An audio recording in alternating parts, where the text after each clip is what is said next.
Meu pai me expulsou de casa por causa de uma mesa de jantar. Isso mesmo que você ouviu, uma mesa.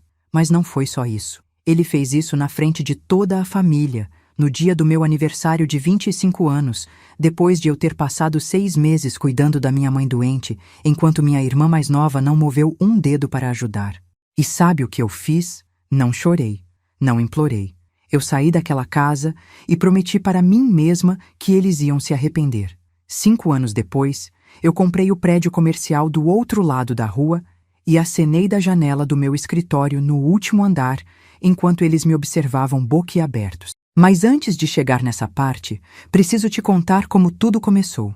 Porque essa história não é só sobre vingança. É sobre como uma família pode te destruir e como você pode se reconstruir do zero, tijolo por tijolo, até se tornar alguém que eles nunca imaginaram que você seria capaz de se tornar. Tudo começou numa sexta-feira à noite. Eu tinha acabado de chegar do trabalho, cansada depois de um dia puxado no escritório de contabilidade onde eu era assistente. Minha mãe tinha falecido 3 meses antes, e aquela era a primeira reunião de família desde o funeral. Meu pai tinha insistido para todos estarem presentes. Quando entrei na sala de jantar, vi que estava tudo arrumado. A mesa grande de mogno, aquela que pertencia à minha avó, estava posta com a louça boa.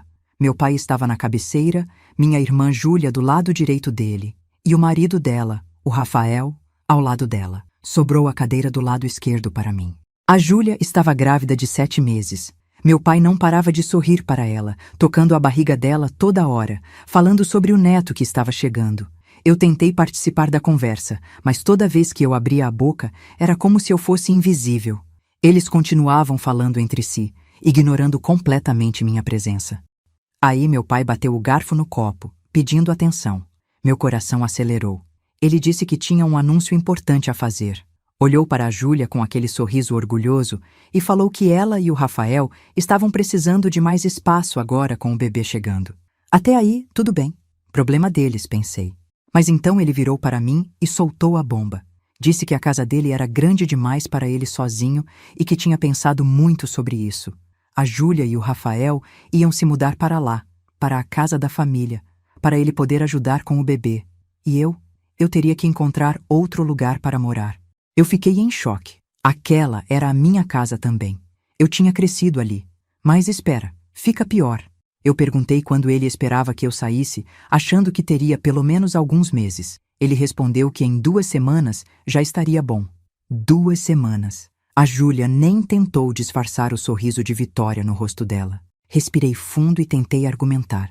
Falei que eu também era filha dele, que também tinha direito àquela casa, que tinha sido eu quem cuidou da minha mãe nos últimos meses de vida, enquanto a Júlia mal aparecia para visitar. Meu pai ficou vermelho de raiva. Disse que eu estava sendo egoísta, que a Júlia tinha uma família para cuidar agora. E então veio a frase que mudou tudo. Meu pai levantou da cadeira, bateu a mão na mesa e gritou: "Ou você dá sua mesa para sua irmã, ou arruma suas coisas e sai da minha casa." Eu não entendi. Que mesa? Ele apontou para a mesa de mogno da sala de jantar, aquela que minha avó tinha deixado especificamente para mim no testamento. Minha avó tinha escrito uma carta antes de morrer, dizendo que aquela mesa era minha porque eu sempre tive um carinho especial por ela, porque eu ajudava a polir a madeira todo domingo quando era criança. A mesa valia uns 50 mil reais, era uma antiguidade. E ele estava me pedindo para simplesmente entregar para a Júlia. Olhei para o meu pai, depois para a Júlia, que estava com aquela cara de falsa inocência, e então para o Rafael, que nem conseguia me olhar nos olhos. Percebi naquele momento que aquilo tinha sido planejado.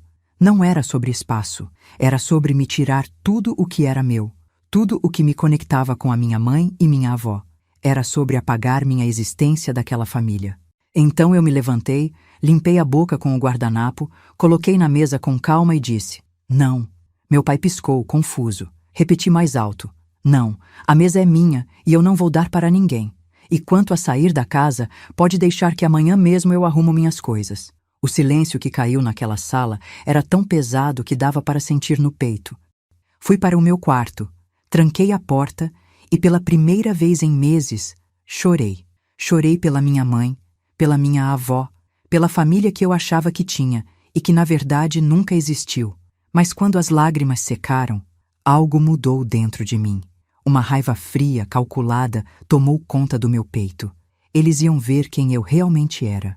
No sábado de manhã, acordei às 5 horas, liguei para uma empresa de mudanças e pedi para virem buscar meus móveis e a mesa de mogno. Meu pai tentou impedir os transportadores, mas eu mostrei o testamento da minha avó. Ele não podia fazer nada.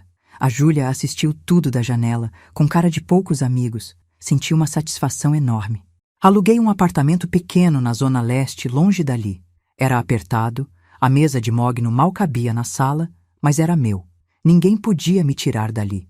Trabalhava das 8 da manhã às 6 da tarde no escritório e das 7 da noite até meia-noite eu estudava. Fiz cursos online de gestão, finanças, investimentos, qualquer coisa que pudesse me dar uma vantagem. Os primeiros 6 meses foram os mais difíceis da minha vida. Eu comia macarrão instantâneo quase todo dia para economizar.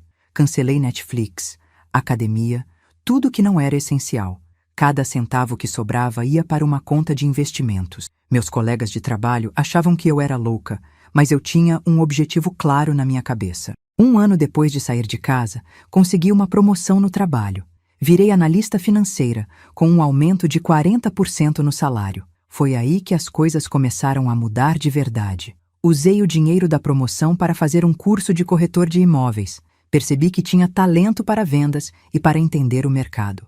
Comecei a trabalhar como corretora nas horas vagas, fins de semana e feriados. Dormia 4, 5 horas por noite. Meus amigos sumiram porque eu nunca tinha tempo para sair. Mas eu não ligava. Cada venda que eu fechava, cada comissão que eu recebia, era um passo mais perto do meu objetivo. E esse objetivo tinha um endereço bem específico. Nesse tempo todo, meu pai tentou me ligar algumas vezes. Eu nunca atendi.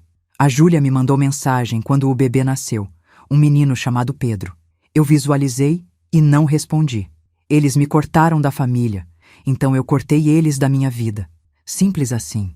Não tinha espaço para perdão no meu coração naquele momento. 2 anos se passaram.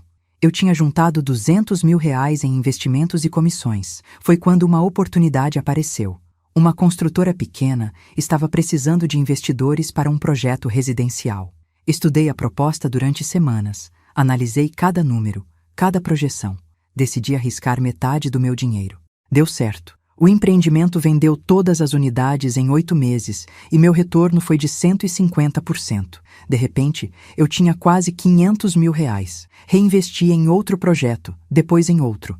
Aprendi rápido, cometi alguns erros, mas acertei mais do que errei. Minha reputação no mercado começou a crescer. Com 3 anos fora da casa do meu pai, abri minha própria imobiliária. Era pequena, só eu e mais 2 funcionários, mas era minha. Chamei de Raízes Investimentos, uma homenagem irônica às raízes familiares que tentaram me arrancar. O negócio decolou. Em 1 ano, já tínhamos uma equipe de 15 pessoas e escritórios em 2 zonas da cidade. Foi nessa época que comecei a procurar imóveis comerciais para comprar. Queria diversificar meus investimentos. Um corretor me mostrou vários prédios, mas nenhum me chamou atenção. Até que um dia, quase por acaso, ele mencionou um prédio comercial que tinha acabado de entrar no mercado. Quando ele falou o endereço, meu coração parou. Era o prédio do outro lado da rua da casa do meu pai. Um prédio de 6 andares, bem no centro comercial do bairro Nobre onde eu cresci. O dono estava vendendo por R$5 milhões, um preço justo para a região. Eu tinha R$3,5 milhões em ativos líquidos. Faltava R$1,5 milhão, mas eu ia conseguir esse dinheiro de qualquer jeito. Passei as próximas 6 semanas em negociações intensas com bancos. Apresentei meu histórico de investimentos, minhas projeções de crescimento, meu plano de negócios para o prédio. Alguns gerentes riram da minha cara. Uma mulher de 30 anos querendo comprar um prédio de 5 milhões? Impossível. Mas eu insisti. Bati em 10 portas até encontrar uma que se abriu. Um banco menor, focado em empreendedores, topou me emprestar R$1,8 milhão com juros competitivos. Tive que dar garantias pesadas, assumir riscos enormes, mas não me importei. Assinei o contrato de financiamento numa terça-feira de manhã. E na quinta-feira seguinte, eu estava assinando a escritura do prédio. Ele era meu. A primeira coisa que fiz foi reformar o último andar para ser meu escritório pessoal. Contratei os melhores arquitetos. Pedi uma parede inteira de vidro com vista para a rua, vista para a casa do meu pai. Os outros 5 andares eu aluguei para empresas de tecnologia e consultorias. O prédio pagava a si mesmo e ainda gerava lucro. Durante a reforma, que durou 4 meses, eu passava lá todo dia para acompanhar. Várias vezes vi meu pai saindo de casa para ir ao mercado ou à padaria. Ele olhava para o prédio em obras, mas nunca desconfiou de nada. A Júlia também passava por ali com o carrinho do Pedro. Nenhum deles fazia ideia de quem era a nova dona. Finalmente, chegou o dia da inauguração do meu escritório. Era uma segunda-feira de manhã, céu azul, sol brilhando. Subi para o 6º andar, entrei na minha sala com aquela parede de vidro gigante e me sentei na minha cadeira de presidente. Dali, eu podia ver perfeitamente a casa do meu pai, a janela da sala, o jardim da frente, tudo. Por volta das 10 horas, vi movimento lá embaixo. Meu pai saiu para regar as plantas do jardim. Ele estava mais velho, mais curvado. Senti uma pontada estranha no peito, mas logo passou. Esperei ele olhar para cima. E ele olhou.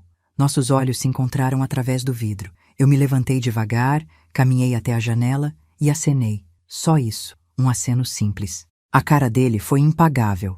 Primeiro confusão, depois reconhecimento, depois choque absoluto. Ele ficou parado ali, segurando a mangueira, com água escorrendo no chão, me encarando. Dei um sorriso pequeno e voltei para minha mesa. Meu telefone tocou 5 minutos depois. Era ele. Não atendi. Tocou mais 7 vezes naquele dia. Bloqueei o número.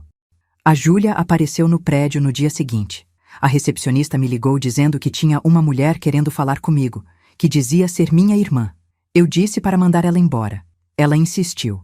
Causou um escândalo no térreo, gritando que eu não podia fazer aquilo, que era humilhação. Chamei a segurança. Ela nunca mais voltou. Nas semanas seguintes, recebi mensagens de tios, primos, gente que eu nem falava há anos. Todo mundo querendo saber como eu tinha conseguido tanto dinheiro, se eu podia ajudar com investimentos, se eu tinha vagas de emprego. Engraçado como as pessoas aparecem quando você está bem, né? Ignorei todos, cada um deles. Meu pai tentou uma última vez. Apareceu no prédio 3 meses depois da inauguração. Estava mais magro, com olheiras fundas, pediu para falar comigo. Dessa vez, eu aceitei. Ele subiu até meu escritório, olhou ao redor impressionado, sentou na cadeira que ofereci. Ficamos em silêncio por 1 minuto inteiro antes dele começar a falar. Ele pediu desculpas. Disse que tinha sido injusto, que a Júlia tinha pressionado ele, que ele estava sozinho e com medo de ficar sem família. Explicou que o Rafael tinha perdido o emprego logo depois que eles se mudaram, que estavam com dificuldades financeiras, que ele estava sustentando os 3, mais o neto, que se arrependia de tudo. Eu escutei tudo em silêncio. Quando ele terminou, respirei fundo e disse: "Obrigada por vir até aqui, mas as desculpas chegaram tarde demais. Você fez uma escolha naquele jantar. Escolheu ela. Agora vive com as consequências. Eu também fiz minhas escolhas, e olha onde eu estou." Ele abaixou a cabeça, derrotado. Antes dele sair, falei mais uma coisa. A mesa de mogno está na minha sala de reuniões. Uso ela todo dia para fechar negócios de milhões de reais. Vovó ficaria orgulhosa. Ele saiu do meu escritório cabisbaixo, envelhecido, destruído. Parte de mim sentiu pena. Mas a parte mais forte, aquela que tinha sido expulsa de casa, não sentiu nada. Hoje, 5 anos depois daquele jantar maldito, minha empresa vale 15 milhões de reais. Tenho escritórios em 4 cidades, uma equipe de 80 funcionários e uma reputação sólida no mercado imobiliário. Casei com um arquiteto incrível que conheci durante uma reforma. Estamos esperando nosso primeiro filho. Ainda trabalho no prédio em frente à casa do meu pai. Todo dia, quando chego, olho pela janela. Ele vendeu a casa há 6 meses. Não aguentou mais morar ali, sabendo que eu estava sempre observando, sempre lembrando ele do que fez. A Júlia se divorciou do Rafael e voltou a morar com meu pai em um apartamento menor, mais barato, longe dali. Às vezes me perguntam se eu me arrependo de ter sido tão dura, se não deveria ter perdoado, ter dado uma chance para reconstruir a relação. A verdade? Não sei. Tem dias que penso que sim, que família é importante. Mas então lembro daquela noite, do grito dele, da cara de vitória da Júlia e a raiva volta. Talvez um dia eu perdoe, mas não hoje. O que eu aprendi com tudo isso é que as pessoas vão te decepcionar. até aquelas que deveriam te amar incondicionalmente. Sua família pode ser sua maior força ou sua maior fraqueza. No meu caso, eles foram o combustível que eu precisava para ir mais longe do que jamais imaginei ser possível. Transformei dor em determinação, rejeição em sucesso. E sabe o que é mais irônico? Meu pai queria dar a casa para a Júlia, criar o neto dele em um ambiente familiar. Hoje, quem vai criar meu filho em um ambiente cheio de amor e estabilidade sou eu. Quem vai sentar com ele naquela mesa de mogno e contar histórias da bisavó dele sou eu. Quem vai ensinar meu filho sobre lealdade, trabalho duro e jamais desistir sou eu. Então, se você está passando por algo parecido, se sua família te decepcionou, se te fizeram sentir pequeno e sem valor, escuta isso. Você é mais forte do que imagina. Use essa dor. Transforme ela em algo produtivo. Não busque vingança pela vingança, mas construa uma vida tão boa que eles vejam o que perderam.